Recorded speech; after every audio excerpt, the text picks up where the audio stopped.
Peddapalli bypass రహదారి నిర్మాణంలో alignment మార్పు చేయాలనే ప్రతిపాదనను వ్యతిరేకిస్తూ భూ నిర్వాసితులు జిల్లా కలెక్టర్ను కలిసి వినతిపత్రం సమర్పించారు. గతంలో ఖరారు చేసిన పాత అలైన్మెంట్ ప్రకారమే బైపాస్ నిర్మాణ పనులు చేపట్టాలని వారు కోరారు. ప్రస్తుతం అలైన్మెంట్లో మార్పులు చేస్తే పలువురు రైతులు, భూ యజమానులు తీవ్రంగా నష్టపోతారని ఆందోళన వ్యక్తం చేశారు.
కన్ఫ్యూజన్ క్రియేట్ చేసుడు, రైతులు ఇళ్ళ వాళ్ళు గొడవ పడే పరిస్థితి, అక్కడ ధర్నాలు రాస్తారోకాలు చేసే పరిస్థితి.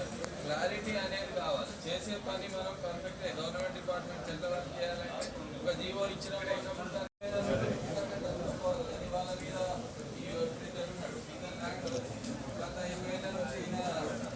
పట్టా ఉంది, అసైన్ అయింది అని సాగు చేసుకుంటాను. నేను ఒక రిపోర్టర్ పోయాలని బెదిరించి ఆయనను ల్యాండ్ దాని మీద కూడా మనకి ఆయనకు అధికారం ఉండి ఆయనకు లీగల్ రైట్స్ ఉన్నప్పుడు కూడా మనం చేయలేకపోతే 100% ఆయన సాల్వ్ చేసుకుంటున్నారు. మామిడి చెట్లు పెడితే మామిడి చెట్లు తీసేసిండ్రు, మళ్ళీ నిన్న పత్తి పెట్టి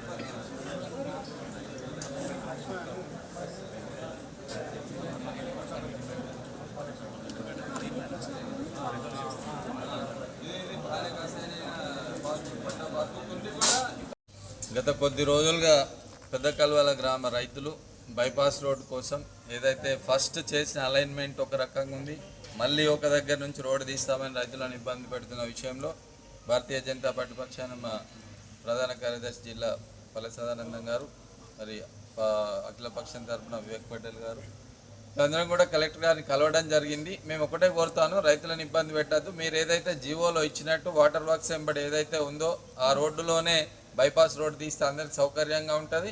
ఆ బ్రిడ్జ్ అయితే కూడా మిగతా గ్రామాల రైతులకు ఇది ఉంటుంది. మీరు పట్టు విడుపులకు పోకుండా మరి ఎవరి లాభం కోసం చూస్తున్నారు, మరి ఏం జరుగుతుంది, ఇది ఎవరికి తొత్తుగా వ్యవహారం నడుస్తుంది అనేది తెలియట్లేదు. కనుక నేను కోరుతా ఉన్న కలెక్టర్ గారిని ప్రాపర్గా రైతుల మధ్య చిచ్చు పెట్టకుండా, రైతులు ఎవరైనా కానీ చిన్న సన్నకారు రైతులే ఉన్నారు, వాళ్ళు ఇబ్బంది పడుతూ ఉన్నారు. మీరు అన్న అదే పైప్ లైన్ ప్రకారం ఈ బైపాస్ రోడ్డును తీసుకెళ్తే అందరి సౌకర్యవంతంగా ఉంటుంది. అట్లనే మిగతా గ్రామాల రైతులకు కూడా బ్రిడ్జ్ అయితే యూస్ఫుల్గా ఉంటుంది కనుక మరి దాన్ని చేయాలని కోరుతూ, ఇంకొక విషయం కూడా మరి కలెక్టర్ గారిని, ఇందులో మరి రైతులను నిజంగా కూడా నోటీసులు ఇస్తలేరు, కనీసం వాళ్ళకి ప్రాపర్గా ఇన్ఫర్మేషన్ కూడా లేదు. మరి ఏకపక్షంగా నిర్ణయాలు తీసుకోవడం కూడా కరెక్ట్ కాదు.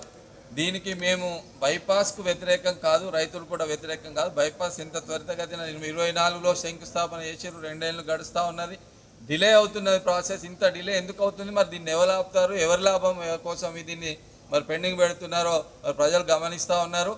ఎమ్మెల్యే గారు కూడా పట్టు విడుపులకు పోకుండా దీన్ని త్వరితగతిన సాల్వ్ చేసి రైతులకు న్యాయం చేయాలి, బైపాస్ను తొందరగా పూర్తి చేయాలని బీజేపీ పక్షాన డిమాండ్ చేస్తాం. నేను బొజ్జ సులోచన, పెద్ద బొంకూరు గ్రామ రైతులు. నాకు అక్కడ 32 గుంటల ల్యాండ్ ఉంది. మరి ఆ ల్యాండు ఇదివరకు వాళ్ళు జీవో ప్రకారం ఆ గోదాం మధ్య కాలేజ్ మధ్య వాళ్ళు శిలాఫలకం వేసి మంచి ఆర్భాటంగా ఇనాగ్రేషన్ చేయడం జరిగింది.